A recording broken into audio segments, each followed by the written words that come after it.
যেতে হবে পরপারে সোনারি অঙ্গ তোমার কবরে মিশাবে। যেতে হবে পরপারে সোনারি অঙ্গ তোমার মাটিতে মিশাবে। যেতে হবে পরপারে দুনিয়ার মায়ায় রইলি পড়িয়া কি জবাব দিবে বন্ধু কবরেতে যাইয়া। দুনিয়ার মায়ায় রইলি পড়িয়া কি জবাব দিবে বন্ধু পরকালে যাইয়া। পরকালের শাস্তি লাগার হাতুড়ি কেমনে সইবে তুমি কঠিন জানো। যেতে হবে পরপারে অন্যায় অত্যাচারে রইলি ডুবিয়া কি জবাব দিবে বন্ধু পরকালে যাইয়া। পরকালের শাস্তি লাগার হাতুড়ি কেমনে সইবে তুমি কঠিন জানো। যেতে হবে পরপারে হাসরের ময়দান বড় ভীষণ কেমনে দিবে পারি ফুলসেরাতের প্রমাণ। নেকির পাল্লা যদি না ভারী হয় মিজানের পাল্লা যদি না ভারী হয় কেমনে যাইবে তুমি জান্নাতের ভিতরে। যেতে হবে পরপারে।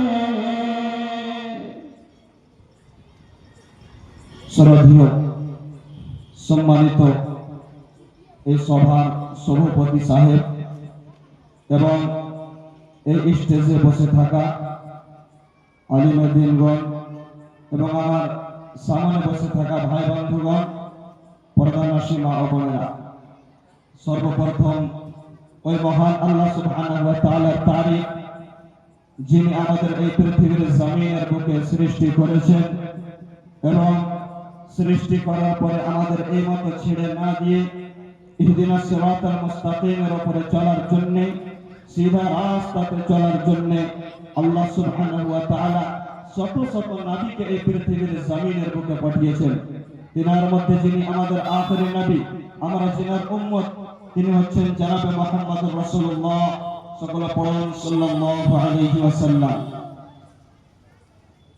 সম্মানিত উপস্থিতি, আমি আজকে আপনাদের সামনে কোরআন থেকে একটি আয়াত পড়েছি এবং নবীর মুখের বাণী হতে একটি হাদিস পড়েছি।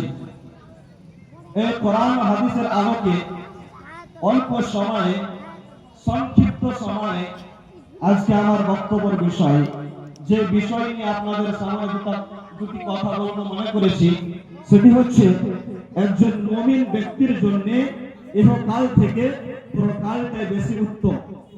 এদিকে একটু ধ্যান দেবেন, একটু এদিকে তাকিয়ে থাকবেন। আজকে আপনাদের সামনে যে বিষয়ে আমি বক্তব্য রাখবো সেটি হলো, যারা একজন পাক্কা সাচ্চা মুমিন হবে, মুসলমান হবে, তাদের জন্য ইহকাল থেকে মানে এই দুনিয়া থেকে পরকালটাই, ওই দুনিয়াটাই আখিরাতে বেশি উত্তম, বেশি ভালো।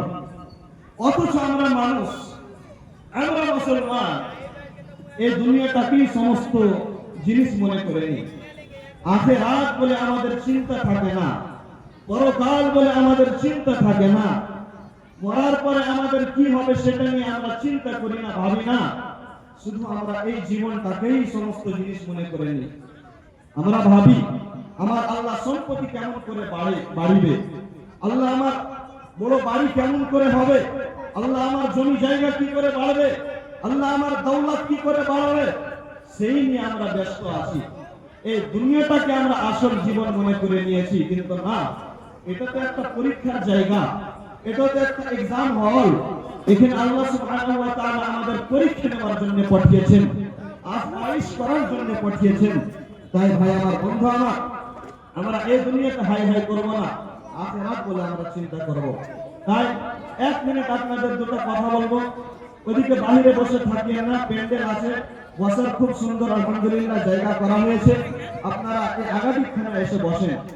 আপনাদের জালসা দেখে ছোট লাগতে পারে, কিন্তু আলহামদুলিল্লাহ আপনাদের জালসাতে 3টা 4টা অনেক বড় বড় আলেম আপনারা নিয়ে এসেছেন জালসার জন্য।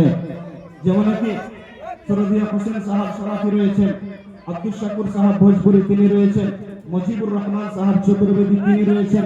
তাই আপনি বাজারে এদিকে দড়িয়া রোডে না বেরিয়ে এই প্যান্ডেলের মধ্যে চলে আসেন, আর এখানে বসে আল্লাহর কোরআনের কথা, নবীর হাদিসের কথা মনোযোগ দিয়ে শুনুন। হায়াতুদ দুনিয়া ওয়াল আখিরাতু খায়রুন ওয়া আবকা। আল্লাহ রাব্বুল আলামিন বলে দিয়েছেন, হে পৃথিবীর মানুষ, হে দুনিয়ার মানুষ, তোমরা কান করে শোনো। তোমরা শুধু এই দুনিয়াটাকে প্রাধান্য দাও, এই দুনিয়াটাকে মূল্যবান মনে করো, এই দুনিয়াটাকে তোমরা সমস্ত জিনিস মনে করো, কিন্তু না, ওয়াল আখিরাতু খায়রুন ওয়া আবকা। কি বলছেন আল্লাহ? যে তোমাদের জন্য আখিরাতটাই হচ্ছে চিরস্থায়ী, তোমাদের জন্য পরকালটাই হচ্ছে বেশি ভালো। অতএব তোমরা এই দুনিয়াতে হাই হাই করিও না, আখিরাত বলে তোমরা চিন্তা করো। ভাই আমার, বন্ধু আমার, এই দুনিয়ার কতখানি মূল্য আছে, কতখানি দাম আছে, দেখেন আল্লাহ রাসূলের হাদিস থেকে আপনি বুঝতে পারবেন। ওয়ানিল মুস্তাওরিদ ইবনে শাদ্দাদ قال سمعت رسول الله صلى الله عليه وسلم والله ما الدنيا في الآخرة إلا مثل ما يجعل أحدكم إصبع في اليم فلينظر بما يرجع।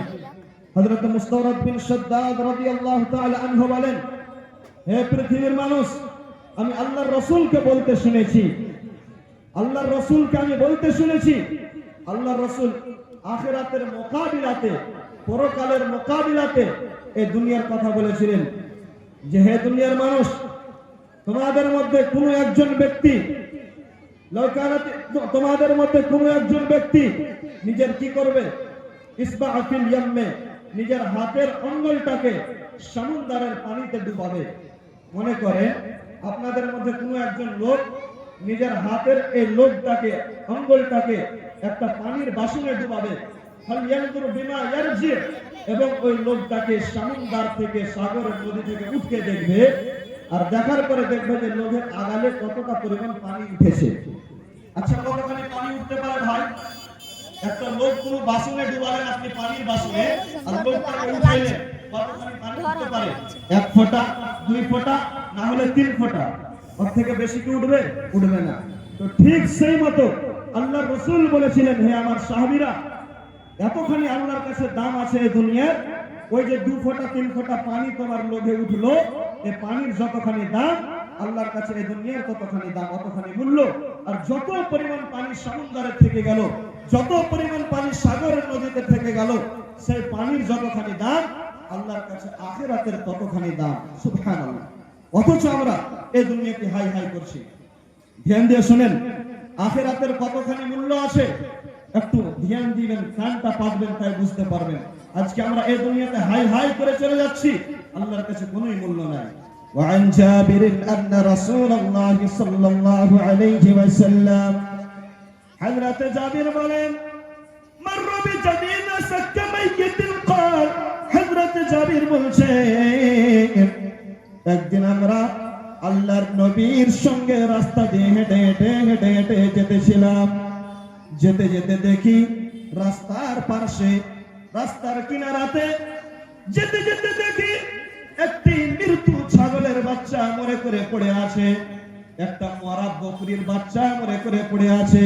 হযরতে জাবির বলছেন, মাররা বিজাদিন আসাক্কা মাইয়িতিন ক্বাল, আল্লাহর নবীর সঙ্গে রাস্তার পাশে পাশে হেঁটে হেঁটে হেঁটে হেঁটে যেতেছিলাম। যেতে যেতে দেখি একটি মৃত্যু বকরির বাচ্চা মরে করে পড়ে আছে, ছাগলের বাচ্চা মরে পড়ে আছে। আল্লাহর নবী তখন আমাদের জিজ্ঞাসা করলেন, হে আমার সাহাবীরা, হে আমার সাহাবীরা, قال ايكم يحب ان هذا له بدرهم, হে আমার সাহাবীরা রে, তোমাদের মধ্যে একজন ব্যক্তি কি আছে, তোমাদের মধ্যে একজন লোক কি আছে যে কেউ 1 দিরহামের বিনিময়ে, কেউ 1 টাকা দিয়ে, 1 দিরহাম দিয়ে এই মৃত্যু ছাগলের বাচ্চাটাকে কেউ কিনে নেবে, এই বকরির বাচ্চাটাকে কেউ 1 দিরহাম দিয়ে কিনে নেবে। সাহাবীরা তখন বললেন ফাকালু মা নুহিব্বু আন্নাহু লানা বিশাই। সাহাবীরা তখন বললেন হে আল্লাহর নবী, হে আল্লাহর নবী গো, 1 দিরহামের কথা কি বলছেন গো নবী? আপনি 1 টাকার কথা কি বলছেন? এই মৃত্যু ছাগলের বাচ্চাটা, মরা বকরির বাচ্চাটা কেউ যদি, আপনি যদি আমাদের ফ্রিতেও দিয়ে দেন, আপনি যদি আমাদের পকেটেও দিয়ে দেন, এমনিতেও দিয়ে দেন, তাও তো আমরা কেউ নিতে পছন্দ করবো না, নিতে ভালোবাসবো না। আচ্ছা ভাই, আপনার দিদিকে ছাগল কহে না বকরি কহে? ছাগল না বকরি? হারা বকরি কহছে, টাইলা মানুষ তো তো ছাগল কহে নাকি? তো আল্লাহর রাসূল রাস্তা দিয়ে যাচ্ছিলেন, যেতে যেতে দেখছেন হযরতে জাবির বলছেন যে নবী সাহেবের সাথে একদিন যাচ্ছিলাম, যেতে যেতে দেখি রাস্তায় একটা ছাগলের বাচ্চা মরে পড়ে আছে। ফাকালু, আল্লাহর নবী জিজ্ঞাসা করলেন, কল আইয়ুকুম ইউহিব্বু আন্না হাযা লাহু বিদরহাম, তোমাদের মধ্যে কেউ কি পছন্দ করবে, কেউ কি আছে 1 দিরহাম দিয়ে, 1 টাকা দিয়ে এই মরা ছাগলের বাচ্চাটা কেউ কিনে নেবে? সাহাবীরা বললেন ফাকালু মা নুহিব্বু আন্নাহু লানা বিশাই। হে আল্লাহর নবী, আপনি 1 দিরহামের কথা কি বলছেন? আপনি 1 টাকার কথা কি বলছেন? এই মরা ছাগলের বাচ্চাটা আপনি যদি এমনিতেও দিয়ে দেন, ফ্রিতেও দিয়ে দেন, পকেটেও দিয়ে দেন, তাও তো আমরা কেউ নিতে পছন্দ করব না। কেন না এই মরা ছাগল নিয়ে যে আরো বিপদে পড়তে হবে, কি কামে আসবে, আরো বিপদে, আরো ঝামেলাতে পড়তে হবে। মরা ছাগলের বাচ্চার কোনো দাম নাই। তখন আল্লাহর নবী আল্লাহর কসম খেয়ে বললেন, আল্লাহর কসম, আল্লাহর কসম, হে আমার সাহাবীরা, যেই মতো তোমাদের কাছে এই মৃত্যু ছাগলের বাচ্চাটার কোনো ভ্যালু নাই, কোনো মূল্য নাই, কোনো দাম নাই, ঠিক সেই মতো আল্লাহর কাছে এই দুনিয়ার, এই পৃথিবীর কোনো দাম নাই, কোনো মূল্য নাই। আজকে যেখানে হাই হাই করছি, কিছুই বুঝি না, মসজিদ মাদ্রাসা ওসবে ধ্যান নাই, শুধু আমার সম্পত্তি কেমন করে হবে, 4 চাকা গাড়ি কেমন করে হবে, 2 তলা বাড়ি কেমন করে হবে, এই নিয়ে যে ব্যস্ত আছি। এই পৃথিবীর আল্লাহর কাছে মরা ছাগলের বাচ্চার সমান দাম নাই। আল্লাহর কাছে দাম আছে কোথাকার? আল্লাহর কাছে দাম আছে আখিরাতে, পরকালের মূল্য আছে আল্লাহর কাছে। আবার আগাদিকে চলেন, এই দুনিয়ার কতখানি আল্লাহর কাছে দাম আছে, একটা একটা করে হাদিস বলে যায়, তাহলে আপনারা বুঝতে পারবেন। ভাই আমার, বন্ধু আমার, মা আমার, বোন আমার, আল্লাহর নবী বলেছেন, হে পৃথিবীর মানুষ, হে দুনিয়ার লোকেরা, তোমরা কান করে শুনে নাও, চিল মারার লোকেরা শুনে নাও। আল্লাহর নবী বলেছেন, লাউ কানাতিদ দুনিয়া তা'দিলু ইনদাল্লাহি জানাহ বাউদাতিন মা সাকা কাফিরুম মিনহা শারবা।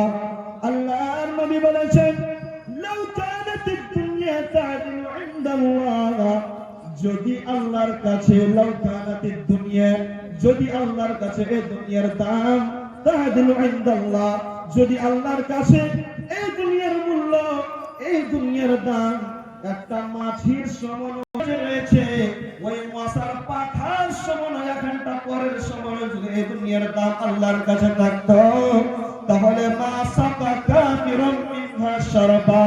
আল্লাহ রাব্বুল আলামিন কোন বেঈমানকে, কোন বেনামাজিকে, কোন শয়তানকে, কোন মুশরিককে, কোন গায়র মুসলিমকে আল্লাহ রাব্বুল আলামিন 1 ফোঁটা পানি পান করতে দিতেন না।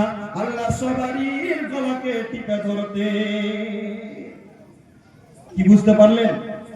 কিছু বুঝতে পারলেন এই হাদিস থেকে? আল্লাহর নবী বলছেন, লাউ কানাতিদ দুনিয়া তা'দিলু ইনদাল্লাহ, যদি আল্লাহর কাছে এই দুনিয়ার দাম, এই দুনিয়ার মূল্য একটা মশার সমান আল্লাহর কাছে যদি এই দুনিয়ার দাম থাকতো, মা সাকা কাফিরুম মিনহা শারবা,